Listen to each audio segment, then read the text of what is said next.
Well, hello, I'm David Freeman with Is That Really in the Bible? I want to talk today about the instrument that God really uses. Have you ever thought that you could be an instrument in the hands of God? You know, most of us probably do not. Most of us would disqualify ourselves, and we would go through a list of things as to why God should not use me. And that's not necessarily a bad thing to do, but God has no limitations when it comes to the instrument that God uses. Now, God has a toolbox, and He's got a lot of tools laid out in that toolbox. And you know, tools are not really beautiful. Look, I've got a big old case of tools, and sometimes I open up my toolbox and look at all those wrenches, chrome wrenches, and I think, man, that's beautiful. But they're not beautiful in the sense of a sunset or a beautiful full moon at night or something like that. They have their value, and they're good for what they're used for. I guess you might say they're beautiful in that sense, that I can unscrew this or whatever. But in that toolbox, generally tools are not beautiful, and God has a toolbox full of tools. And in that toolbox is a ball-peen hammer. What do you suppose that's used for? Well, that's used to knock some sense into people's heads. It's not a good thing, the ball-peen hammer, when God picks up that wrench or that tool or that hammer. So God has a whole chest of tools that He can use. Now, when God called me, I did not want to be religious. Now, I know that sounds weird. It should sound weird, but I deliberately dressed down when God first called me.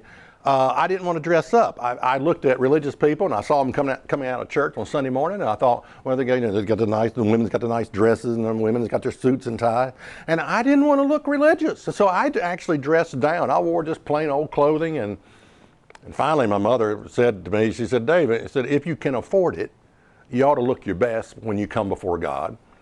And so from that point, I sort of started graduating to some nicer clothes and suits and ties and things like that, but I'm still not crazy about it, to be honest with you. But my point is this: preaching was the last thing I wanted to do. In school, I would skip school to avoid speaking in public. Now, I know that's the greatest fear that people have, but there's fear, and then there's real fear, and I had the real fear, and the fear was so great that if I had to give a report or do anything as far as standing up in public, I would skip school. I'm a quiet person by nature. I don't talk a lot. I'm not a people person. I sort of avoid crowds and just sort of a person to myself. My wife is very quiet.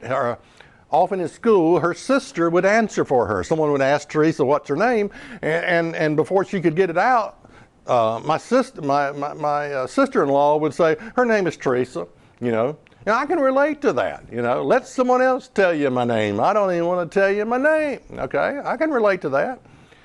Well, at age 24, I was asked to join a spokesman's club, and I didn't know what I was getting into, spokesman's club. I should have known by that name, spokesman club, and the ability just to say my name and tell who tell who you are. That was a challenge to me, Later, I was asked to give a sermonette. Now, a sermonette is about a 12-minute message.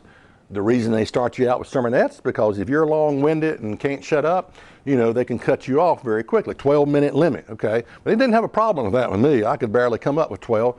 But I said, I can't do this. Lord, send someone else, But somehow, some way, God gave me the strength, the ability, the faith to do it. Then later in my life, they wanted me to send me out to Tyler, Texas for some schooling. And boy, did that, I'm thinking, I'm driving out to Tyler, Texas. I'm going to be speaking before my peers. I didn't want to do it. I'm driving out to Texas, and I'm thinking, why am I going to Tyler, Texas for some schooling in the church? I am the last person that needs to be going out here. Okay. Check us out on the web at isthatreallyinthebible.com.